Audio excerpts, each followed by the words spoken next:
How you doing? My name is Efra Gonzalez, and I'm here with, would you like to introduce yourself? Colin Lepage, running for mayor. All right, so I just have a few questions to ask, if you don't mind answering them for me. Sure. My first question is, would you support rehabbing, expanding, and better utilizing our existing homes and storefronts? Yes or no? Yes.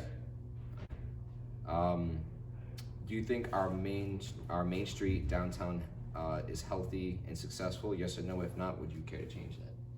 I'd say yes, but it could always be improved, and they have some issues with parking.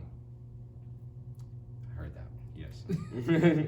Have you tried to park downtown? Oh my goodness. Okay. Dentist appointments, hair appointments, like there's just so much. So we need more. It's great to be thriving downtown, but you also need to accommodate folks. Of course. Not a lot of folks use the parking deck, so they're not aware of that. But I noticed that a lot too. Yeah.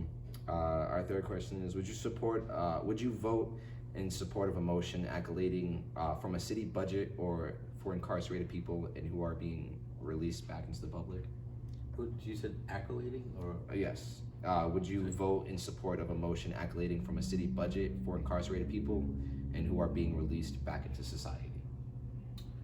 okay? So I would say yes, but there's more detail to that. Mm-hmm. Okay, so there's this program that you have here, right? So you can't just put money without having some kind of, I'll say, resources and organization to how that's done.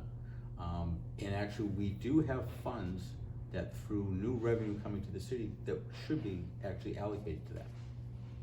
So we actually do have funds with the, I'll say, the new cannabis retail shops. There's an impact fee to the city. Yeah. And part of that is supposed to go towards social justice, which is what I think you're talking about a little bit here. And that money there is new revenue, so it's not taking anything from prior budgets or from any other sorts. It's brand new to the city, and that's actually the intent of it, is for impacts, so it could be possibly used in that regard. Wow. Never thought of it that way. I try to look at solutions to things instead of just saying we can or we can't. Just there's ways to look at things, you know. You're right about that one, truly. So our fourth question is: as UTEC, we value equality.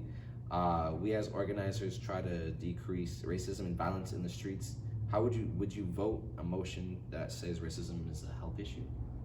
That racism is a health issue? Would you vote that racism is a health issue? I would say I'd vote yes, but I wouldn't want it to just be a symbolic vote.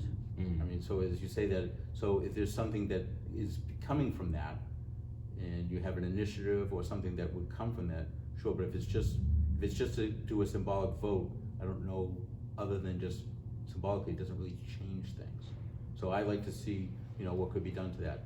I would think in that question, what has been talked about is what they talk about having ward and district councilors representation. The city doesn't have that at this moment in time. What is that?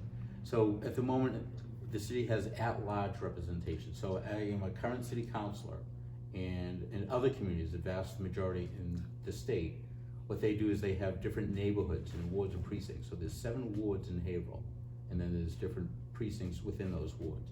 So what we do is you'd have neighborhood ward councilors. You'd have people from each neighborhood, and then you'd have others as at large. Now, it's a ballot question this year that it was put on for non-binding for us to change the way we've been doing things in the past.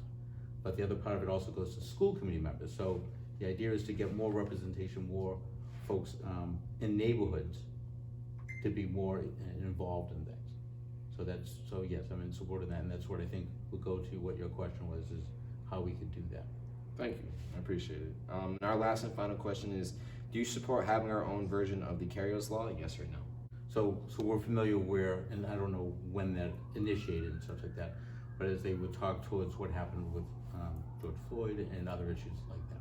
So yes, and at the same time, I don't like when people want to paint all of one as one way or another. So when they talk about police and such like that, in every situation, every people, right? There's, let's say, for simpler terms, good, bad, and such like that. So we can't paint everyone with a broad brush that they're all good or that they're all bad and such like that.